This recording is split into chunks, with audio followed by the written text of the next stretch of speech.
Guys, we discussed about the structure of the protein, and now we want to see how the structure of protein affects its function. Okay, so when we talk about the protein structure, so there are protein structure is governed by a lot of foldings and twists and coils. That's what basically those coils, those folds or twists, they are actually the different types of bonds, and they are the ones that keep the structure of the protein intact. Okay, so protein has these four levels of folding that we are going to talk about. So the first level of folding is called the primary structure of the protein, which is nothing but the unique sequence of the amino acid. Remember your pearl necklace? So each of those bead is your amino acid, and that is a unique sequence of the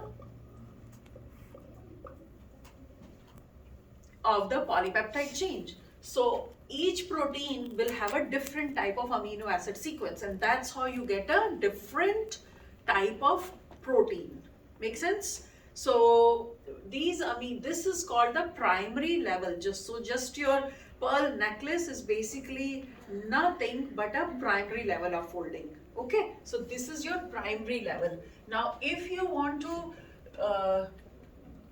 twist some of these in such a way that it forms a helical coil, then that is called alpha helix.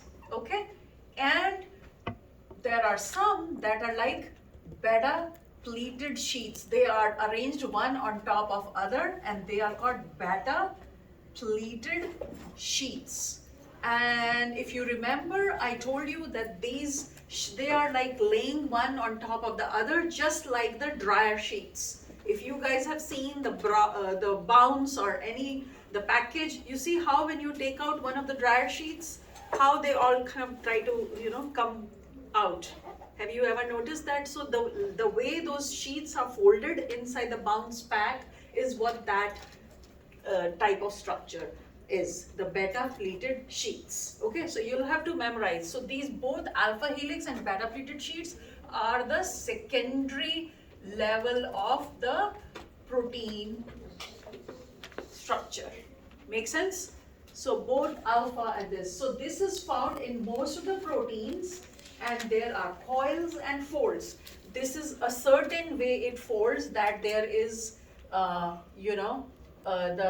alpha helical coil. It folds in such a way, and beta is going to fold in such a way that there will be beta form of the amino acids that will be folded, okay, one on top of the other. So they are helical coils, and they are like parallel sheets, one on top of the other. Does it make sense?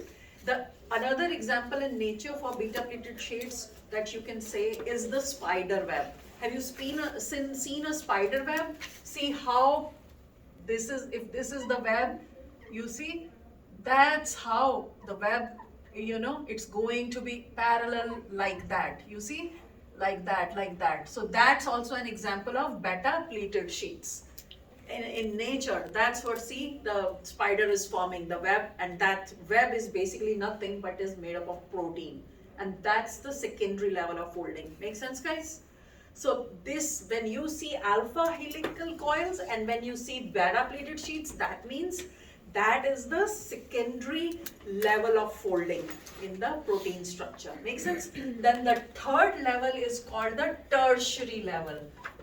Tertiary level is the third level, and that is actually the overall 3D shape of the protein molecule, and it is formed by many types of bonds. They can be hydrogen bonds, they can be ionic bonds, there can be covalent bonds, there can be hydrostatic interactions, there can be sulfur disulfide bridges. So all hydrophobic interactions. There are so many different interactions between the R groups of the amino acid. Remember the R groups? the R groups, they interact with each other in such a way that they cause those kind of bonds, and then the folding occurs. Make sense? In between. So the ultimate shape of the protein is tertiary. Not most of the proteins, they have this tertiary structure. Okay, but the fourth level is called the quaternary structure. This results only very few proteins. Okay, so the quaternary level is the fourth level, which does not happen in all of the proteins. So quaternary level occurs when there are two different types of amino acids. If you remember, like I said, you have one pearl necklace that is white, and then you have another pearl necklace that is green. Okay, then that would be your quaternary. That only that kind of protein can form a quaternary structure. Make sense? So one polypeptide, there has to be two or more type of different polypeptide chain, primary polypeptide, primary level. Make sense? If it is just one type of primary level of protein, then you cannot form the quaternary structure. Make sense? And the examples that I had given you was hemoglobin and collagen. They are the two types of proteins that I mean, there are several more, but I'm just saying these are the two that we will talk about a little bit, that how they. So in hemoglobin you have two polypeptide chains that are arranged in two subunits each. Okay, and they impart the globular structure to the protein. So that's the ultimate shape of the hemoglobin protein. And collagen is a fibrous type of protein. Make sense? It's not globular. Make sense? Then we have the each one will talk about this. So the primary structure of protein is what? It's your pearl necklace of one type of bead. Make sense? Each of those amino acid is,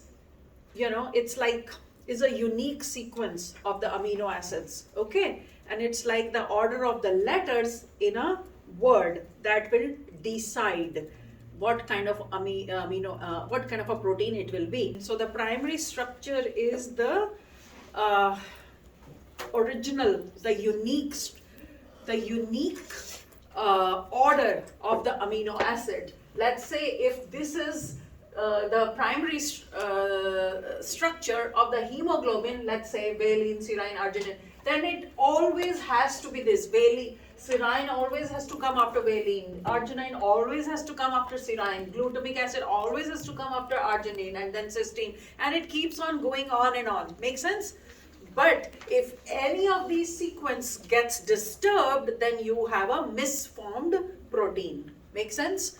Now, this primary structure what happens here, you can see these beta strands, as you can see in this one. This is the orange one or the red one or pinkish one in that picture.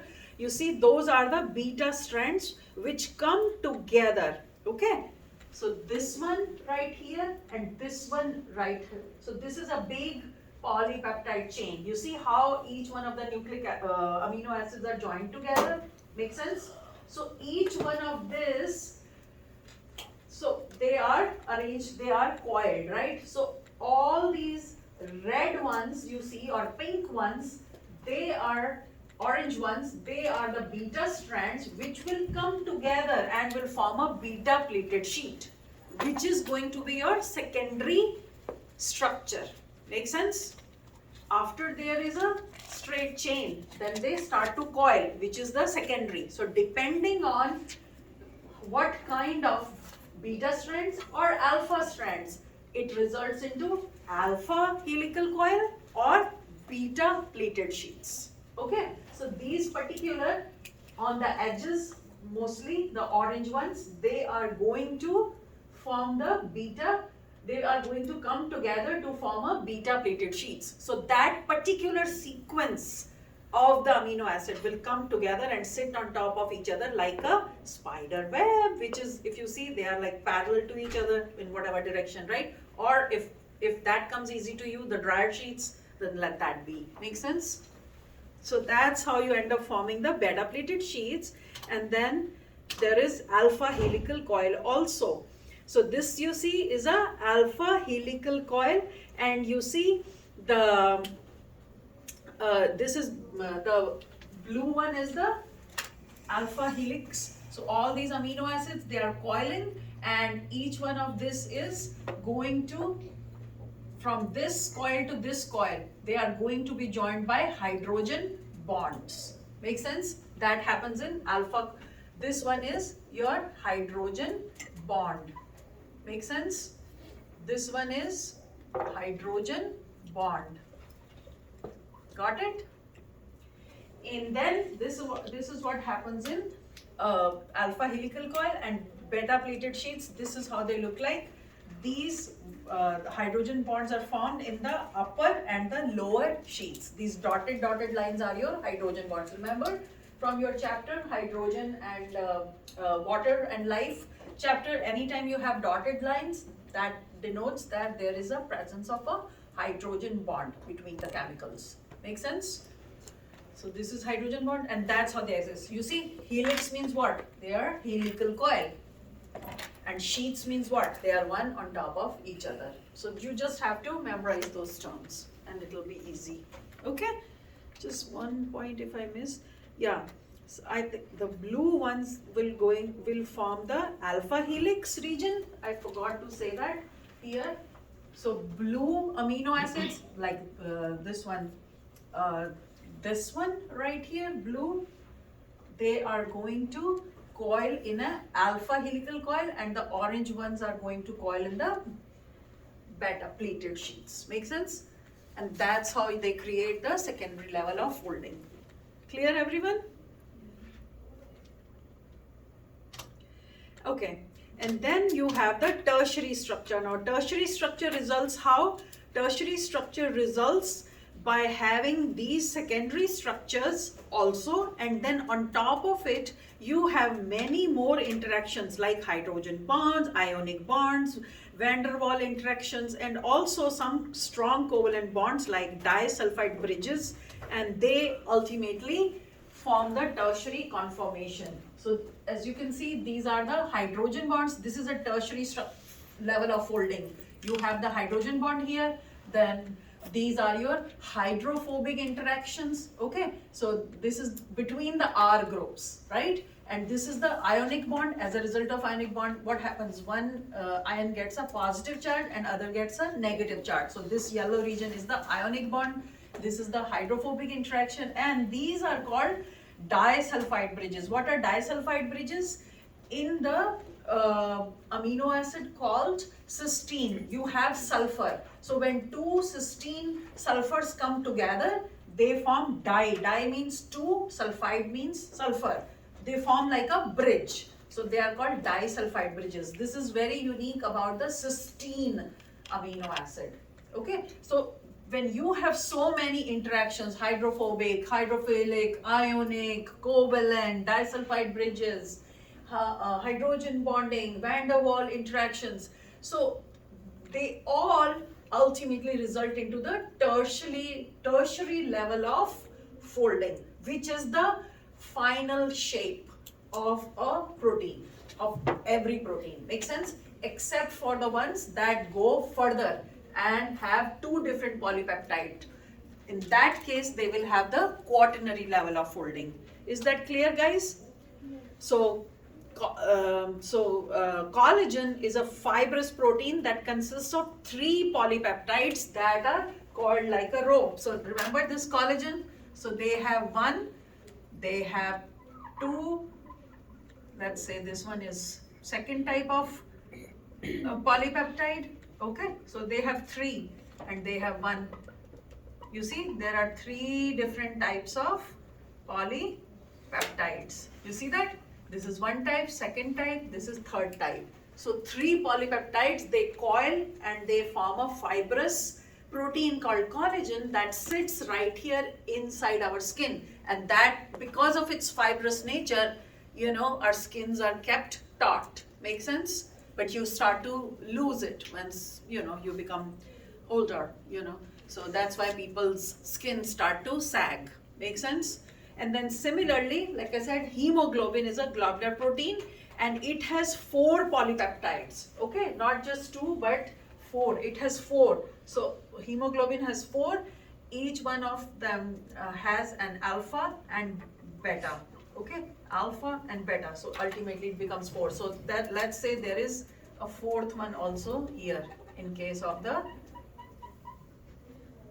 Make sense? So 4 different polypeptides, it will form 2 alpha and 2 beta subunits. So this is how collagen looks like. You see a green, a orange and a blue. There are 3 polypeptide chains, right? Just remember you have a green, a pink and a blue pearl necklace that you are going to form.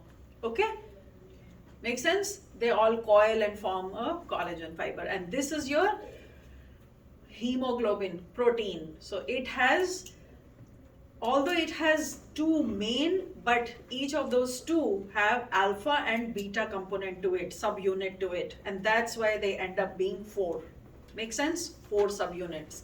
Alpha 1, beta 1, alpha 2 and beta 2. You can say it like that too. Okay, and this is what you see, this protein is shaped in such a way so that hemoglobin, so that, you know, it has to have a globular shape. If it doesn't have a globular shape, remember, how is the iron atom going to sit on it? Remember, if it was a straight fiber like the collagen, right? If this was a straight protein, you know, how will you be able to set the iron molecule on top of it? That's why it is globular in shape, so that iron molecule can sit on it.